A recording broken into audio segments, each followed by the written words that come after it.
Timnit is the founder and executive director of the Distributed Artificial Intelligence Research Institute that she's going to tell us about today. Before that, she was co-lead of the ethical AI team at Google, which she left over a controversy over a publication. She's also very involved in promoting diversity in the field of artificial intelligence, and she's founder of Black in AI. And with this, please take it away, Timnit. Thank you. Okay, so yes, this is DAIR Institute. You can follow us at you can go to the website in the next slide, or follow us on Twitter. And if you go to the next slide, we're gonna do it the old school way. I've seen like some CEOs presenting in these large kind of like events, and they're always like next slide. So that's what we're gonna do here. No, sorry. I was just telling a story there. But so currently we are I guess 7 of us right now, and we have 2 research fellows. Alex Hanna is a director of research, and Dylan is a research engineer. They were both at Google under me.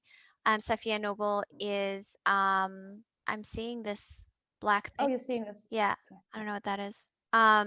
Safia Noble is Shira are in our advisory committee. And so what I was hoping to do with DAIR is start an interdisciplinary research team.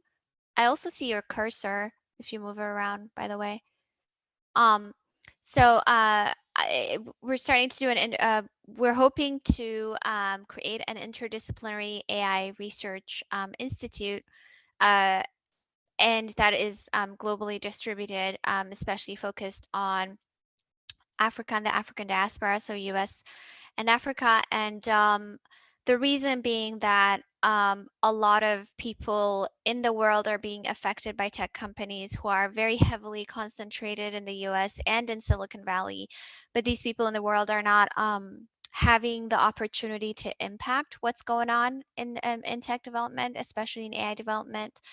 There are a number of examples of that. For instance, when you look at social media platforms and hate speech and disinformation, etc., that's being proliferated,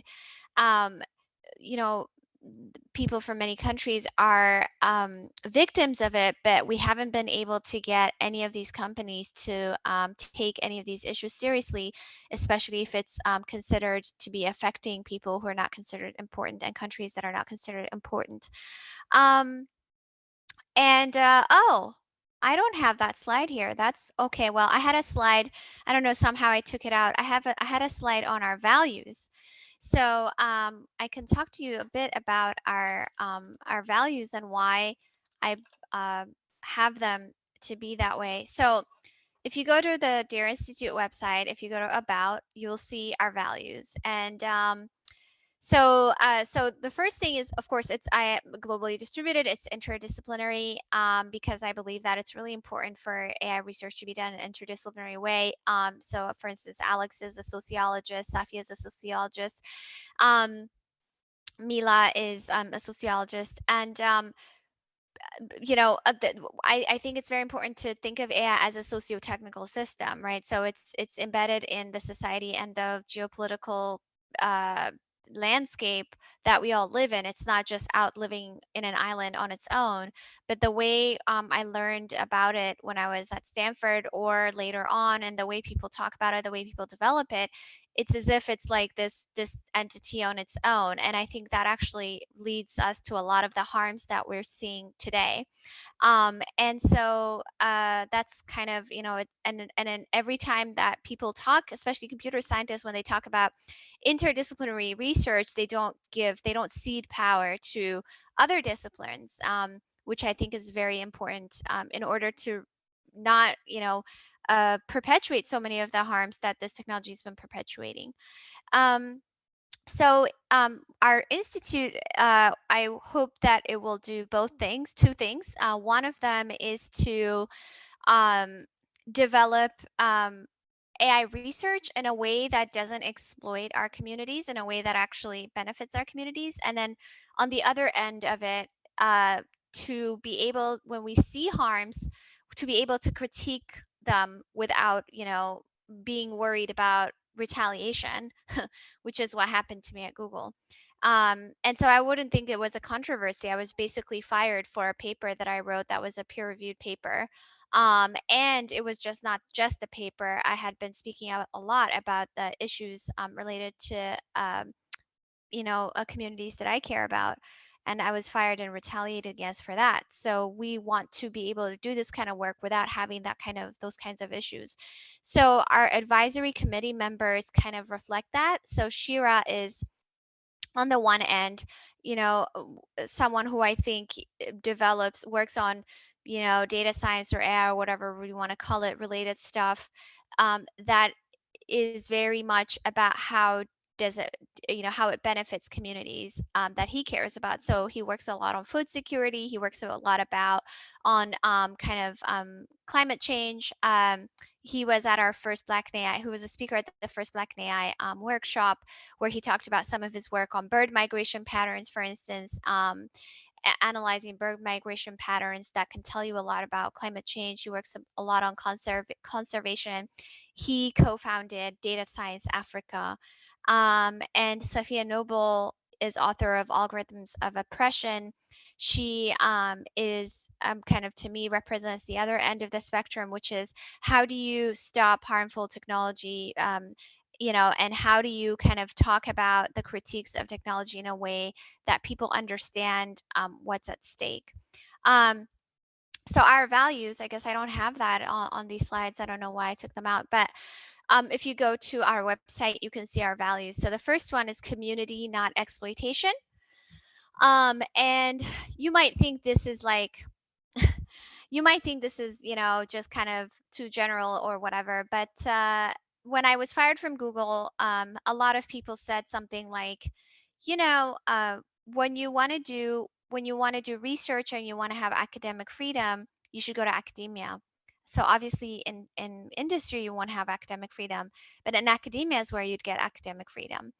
And that kind of, to me, is not true, because I've had a lot of issues in academia, and I saw a lot of gatekeeping in academia. Just recently, all these articles came out, about how Harvard was retaliating against women who um, were talking about, sexual harassment. And academia's sexual harassment is second only to the military. So how do you have academic freedom when this is the kind of environment that people are supposed to work in? And so select few people at the top might have academic freedom, but the people under them don't, right? And that's why I really support graduate students unionizing, adjuncts unionizing, all of these kind of people who don't have as much power as, the people at the top of this scheme, to unionize, because that is also related to ethical AI development. And so recently we found out that Amazon workers just unionized. And so for me, at the end of the day, you can talk all you want about the techniques and all, and the math and all the stuff, but if workers can't, have the power to stop something or to speak up against something, we're never gonna have, like responsible AI or whatever you want to call it. So our values are rooted in that kind of understanding that we want to have a different incentive structure for AI development than we currently have. So currently, the incentive structure starting from the funding. It's either, something to do with warfare or something to do with, generating profit for a few companies that are kind of concentrated in very much in the hands of a few people, but affecting the entire world. So if you look at the history of AI, in machine translation or self-driving cars or whatever, it's always something to do with warfare, right? Either the Cold War or, how to create autonomous weapons. And so because of that, a lot of the money, the funding, even for academia that comes for this field is basically from something to do with defense, either DARPA or the Department of Defense or something.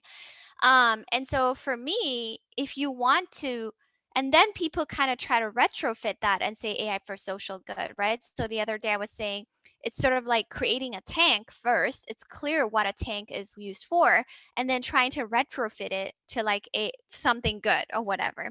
But if you want to do that, you should start from the very beginning, right? You should start from the very beginning and think about the paradigm of development and how to develop it in a way that is beneficial and not for first for warfare and then try to retrofit it to something else.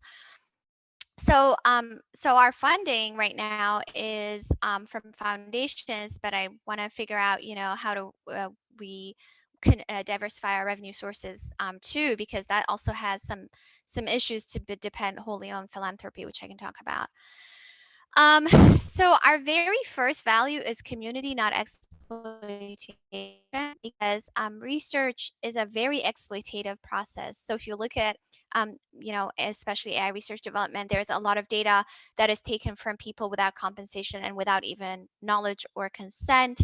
There are a lot of people who have a lot of knowledge to contribute, but that knowledge is extracted from them without any compensation or acknowledgement. People talk about parachute research, for instance, in many other fields too, where researchers parachute into certain communities, take their knowledge, and then parachute out. And those communities don't benefit from the research, and their knowledge is extracted from, right? And so our first goal is to not do that. So that's why we call it community, not exploitation. The second value is healthy, thriving researchers. In this field, everybody's stressed out. They have to publish, they have to go on the publishing rat race, publish every deadline or whatever. And it's impossible to do long-term thoughtful research. Research is supposed to be a long-term thoughtful kind of process um, when you're in that kind of environment. So if I went to academia, I would have to, either force the students to do that, or in order to get tenure or something, I would have to kind of play into that role and make the other, like people who've been entrenched in this power structure happy. And that's not what I want to do. So to me, the only avenue to do that was to create an independent research institute. Our other value is comprehensive principled processes. So, like I said, we believe that, you can't do research when you have these like, have to publish a paper every few months or chasing these deadlines all the time. I want us to be able to think carefully about our research and also communicating it. A lot of times, people go from paper to paper. You write a paper and then you move on to in the next one. And for us, for DAIR, I want it to be a very one of our goals and uh, to be to take very seriously how to communicate our research results outside of just kind of papers that only a certain like select few people see. And the last one is proactive pragmatic research.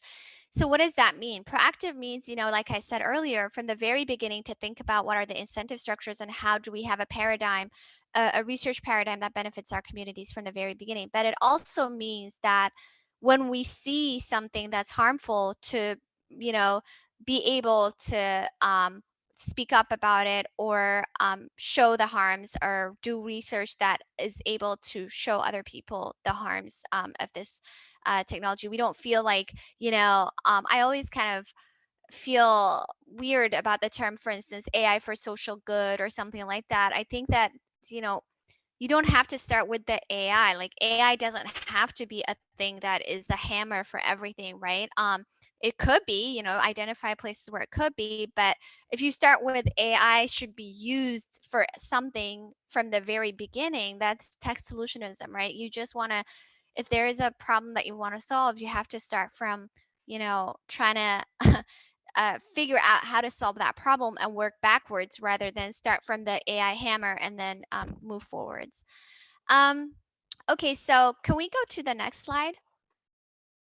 Why Do I feel strongly about this? Because I think that it's really dangerous, the situation that we're in right now. There is a paper called I think is machine translation shifts power or something like that. That it's about machine translation and power. And in that paper there was a quote um, from I think 2016 or something, which says the most important thing that's happening in Silicon Valley, it's not disruption or innovation, but it's institution building and the consolidation of power at a rate that has probably never been seen in history, right? And I agree with this quote from Karen Howe, who used to be at the MIT Tech Review. She's now at Wall Street Journal.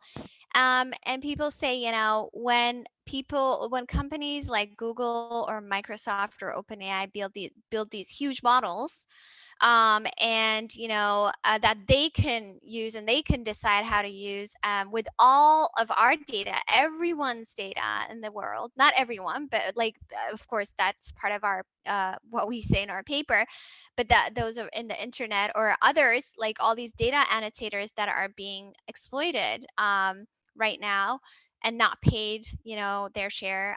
So you have this like um, kind of fake automation, because really there are a lot of humans at the back end who are being extremely exploited and not being paid their fair share. And if they were being paid their fair share, it wouldn't really be the kind of rush to automation that we're seeing. But when these huge companies do that, people say things like, "Oh well, then they'll use it for something great. Then what's the problem? Like if they use it for something good?" And she's saying that name a technology in history that has successfully been redistributed completely equitably from the bastions of privilege and power to the have-nots in society. We've yet to achieve this with even the most basic resources like water, paper, electricity, and internet. So what I want to do is I want to have a different set of things that are happening besides these, few elite schools that are heavily intertwined with this paradigm that is not just, at these large tech companies. All of, in my view, like all of the elite institutions are extremely intertwined with this paradigm. And so, what I want to see is a number of smaller independent institutes that each might have a different set of, a little bit slightly different direction, so that then, this kind of tech development could be done from the grassroots rather than from these bastions of privilege that she's talking about. So, I want to give a couple of examples. So, if we go to the next slide, this is an example of from there was an article from Wired magazine about Amari working on developing language technology for language revitalization. So if you go to the next slide, they were trying to assemble a data uh, for speech technology, speech to text and speech recognition stuff. And how they did this was they had a competition on the local radio station. They recorded over 300 hours of annotated audio, and people were excited to contribute to this effort. But what happened is, if we go to the next slide, this American company wanted to buy their data, and they rejected this offer, and they published a video explaining why. And they said, this is for them, this is the last final frontier for colonization, right? There, many of their ancestors were obviously that they were not allowed to speak their languages. That's what happens in colonization. Their languages were beat out of them, physically beat out of them, and now they want to sell our language back to us as a service. Um, so to me, this is a project that is, oh, if we go to the next slide, this is a project that is, oh, sorry, never mind then. Uh, yeah, that one. Sorry. So to me, this is a project that is very clearly about, and they said, anything that we do, we have to make sure that it's something that benefits our community. So this is a project to me that starts from kind of thinking about how do we benefit our communities, and from end to end, from the very beginning of how to get the data, what the data is used for, and how it's guarded and stewarded. And so this is an example to me of people in a specific community making sure that they're doing something that benefits their community. If we go to the next slide now, this is another example from my former colleague Ernest and his collaborators at Makerere University in Uganda. So if we go to the next slide, so what they did here is I was slightly involved in a small part of this project at some point, but they helped farmers surveil their farms, small scale farmers surveil their farms to see if cassava to kind of identify cassava disease, right? So cassava is a very important crop in sub-Saharan Africa. It is a key food security crop. It's grown by at least 80% of smallholder farmers. And especially recently, because of the climate catastrophe, remember the African continent really has nothing to do with the climate catastrophe. It is like, less than 3% of emissions and is at the forefront, at the front line of the climate catastrophe, right? This is a continent that is being exploited for minerals, etc., but that hasn't benefited from anything that caused the climate catastrophe, but will also be a continent that is, and we're seeing it already, that is being harmed the most at the front lines of the climate catastrophe.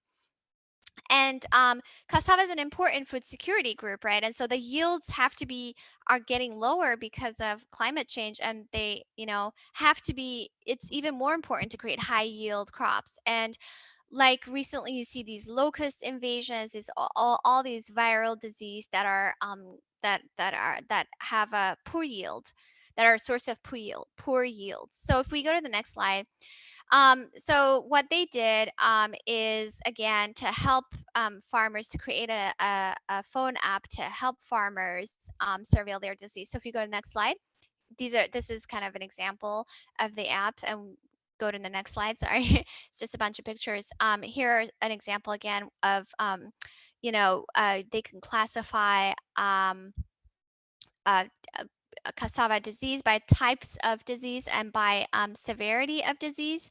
If you go to the next slide, you can have like other kinds of kind of examples of counting pests, etc. Now, let me tell you about one of the reasons I wanted to start DARE. If I want to do a project like this, and I've done stuff like this, and you try to publish it, in computer vision venues, they're like, oh, where's the algorithm? That's not, why is it important? It's not novel. It's just a data problem or this or that. It's just they find a way to minimize this kind of work. And if you want to get tenure, the people who want to, in the field will say that kind of stuff, right?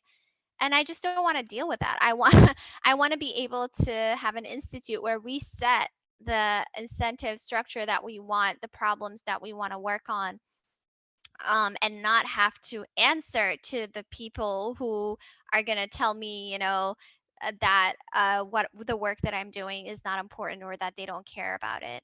Because most of the time when you're doing this kind of work, by definition, you're trying to work with the people who don't have the power to give you opportunities or decide who gets opportunities and who doesn't. And so if you're doing this in a setting where there's an entrenched power structure, it's very difficult to do this kind of work. Finally, I want to give you one last example, and this is an example from our institute. If we go to the next slide, it's a project that is led by our research fellow Rasa Jasafala. And if you go to the next slide, also other collaborators in South Africa. And this is a project on analyzing spatial apartheid in South Africa using satellite imagery. So if we go to the next slide, we'll see. So spatial apartheid was mandated by the Group Areas Act of 1950 in South Africa. And so if you think about apartheid in South Africa, supposedly it's legally over, but really it's not, right? So spatial apartheid mandated that people of non-European descent can live in townships, and people of European descent can live in these, you see them in these suburbs. And when you look at this, you can tell that that these look different, right? The townships and the suburbs. And so the question is, can we, and you can go to the next slide too. The question is, can we analyze all of these satellite images, use developed computer vision techniques to help us understand the evolution of these neighborhoods, and townships versus suburbs, wealthy neighborhoods versus non-wealthy ones, and have things been changing, and how have things been changing, and kind of partner with others who have studied spatial apartheid for a long time, in urban studies, etc., for a long time, um, to try to understand what's going on. And so this project for me, okay, and if we go to the next slide, here we have, it's kind of an example of, a time lapse image of what you can see, um, of how these neighborhoods have been changing. And at the top, actually, there is where Raseja grew up, our research fellow. So our research fellow grew up in a township, and so this is a very personal project for her, and that's what I mean by our values of community, not exploitation. In a lot of works, especially these works on fairness and machine learning or whatever, people give examples of communities. Like, the researchers are all from privileged backgrounds, but they'll like talk about how, in their examples of unfairness is when they'll use the communities as subjects, right? And that is kind of not what we want to do. We want the people who are subjects also to be leading the research on their own community. So if we go to the next slide, here are some examples of, again, examples of satellite imagery, um, and how you can see changes across time. And if we go to the next slide, what we did was we assembled a data set to allow us to, annotate, different kinds of neighborhoods, to be able to segment them. Creating this data set took years, and then again, let me tell you about why I wanted to have an independent research institute again.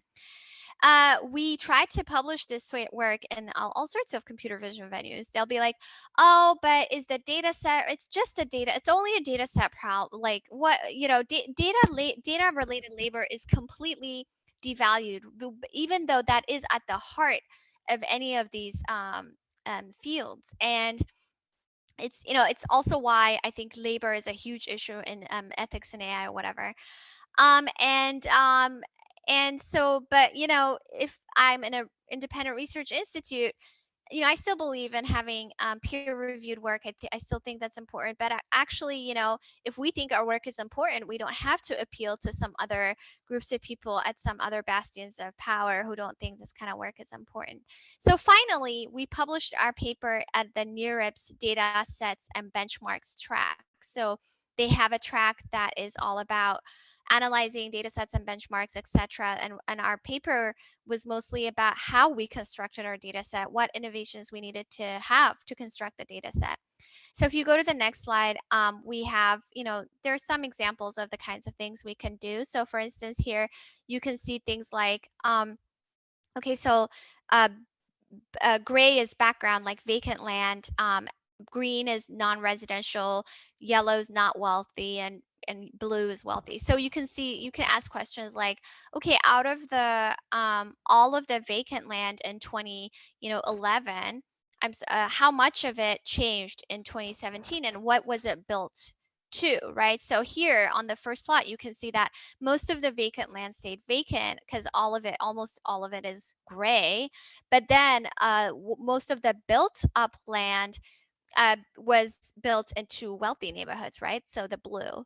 And so these are some of the analyses that we're starting to do, and we're working with others who are much more familiar with the actual problem of spatial apartheid. And so if you go to the last slide, this is our paper that you can read. And what this is also what I mean by we are taking very seriously. We can stop sharing the slide now. We're taking very seriously how to communicate the works of our research, because what we're working on right now is maps and visualizations and ways of kind of sharing the data set responsibly. And we're writing an article at an outlet called, for instance, Africa is a Country. I don't know if you know this outlet. And, we're kind of talking about how the South African government, for instance, needs to label townships if it really wants to understand the impacts of spatial apartheid. You can't just pretend that it doesn't exist. And so stay tuned for that and follow-up work. But with that, I will take questions.